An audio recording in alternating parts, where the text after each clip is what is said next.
Em 1932, a Austrália travou uma guerra incomum. Não contra outro país, não contra revolucionários, mas contra aves. Sim, você ouviu certo.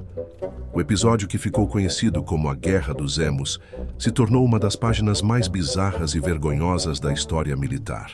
Mas como soldados armados com metralhadoras perderam para pássaros que nem voam. Hoje, no Cronologia Misteriosa, vamos mergulhar nesse conflito inacreditável, que mostra que nem sempre o mais forte sai vitorioso. Era o início da década de 1930. O mundo ainda sofria com as consequências da Grande Depressão de 1929. Na Austrália, milhares de soldados recém-saídos da Primeira Guerra Mundial enfrentavam desemprego e dificuldades financeiras. O governo decidiu incentivar esses veteranos a trabalhar no campo, principalmente na produção de trigo, fornecendo terras no interior do país. Mas havia um problema. A região era também lar de uma ave nativa gigante, o emu, o segundo maior pássaro do mundo, parente do avestruz. E naquele ano, após uma estação seca, cerca de 20 mil emus migraram para as plantações em busca de comida e água. O resultado foi catastrófico. Plantações destruídas, cercas derrubadas e agricultores desesperados, vendo sua colheita desaparecer diante de aves de quase 2 metros de altura. Sem saber como lidar com a invasão, os fazendeiros recorreram ao governo. E o governo teve uma ideia, nada convencional. Se os veteranos de guerra já estavam no campo, por que não usar o exército e suas armas modernas para resolver o problema? O ministro da Defesa autorizou a operação.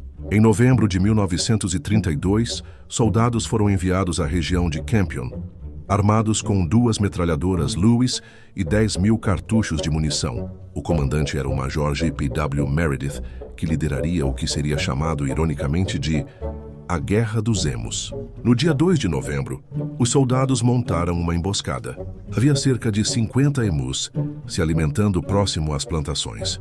Quando as metralhadoras começaram a disparar, os resultados não foram os esperados. As aves se dispersaram rapidamente em grupos menores, correndo a uma velocidade de até 50 km por hora.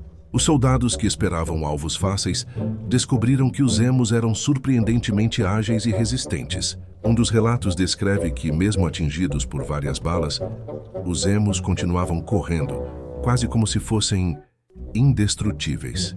O Major Meredith chegou a dizer que eles tinham uma estratégia militar própria, aparecendo em formações e usando o terreno para escapar.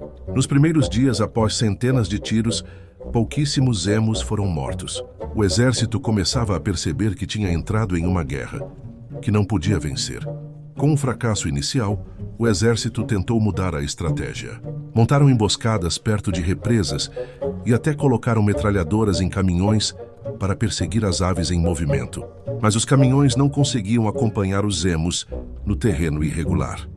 As metralhadoras emperravam e os soldados enfrentavam o ridículo de desperdiçar munição contra inimigos emplumados. A imprensa não perdoou. Jornais locais começaram a ridicularizar a campanha, chamando-a de guerra perdida contra as aves. Enquanto isso, os fazendeiros continuavam com seus campos devastados, sem solução à vista.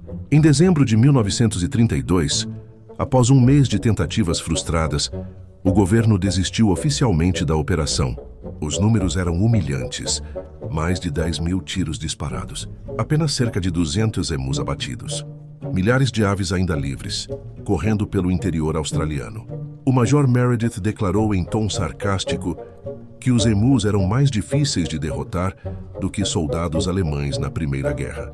A Guerra dos Emos terminou como uma piada nacional e até hoje é lembrada como o dia em que os humanos perderam para os pássaros. Curiosamente, anos depois, o governo optou por outro tipo de solução: pagar recompensas a caçadores locais por cada emu abatido, o que se mostrou muito mais eficaz do que usar o exército.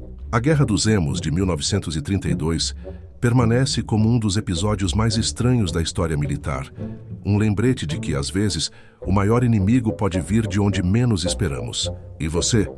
Já conhecia esse evento? Acha que a Austrália deveria ter insistido ou fez bem em se render diante dos emos? Deixe sua opinião nos comentários. E não se esqueça, Inscreva-se no Cronologia Misteriosa para conhecer mais histórias ocultas da nossa história mundial.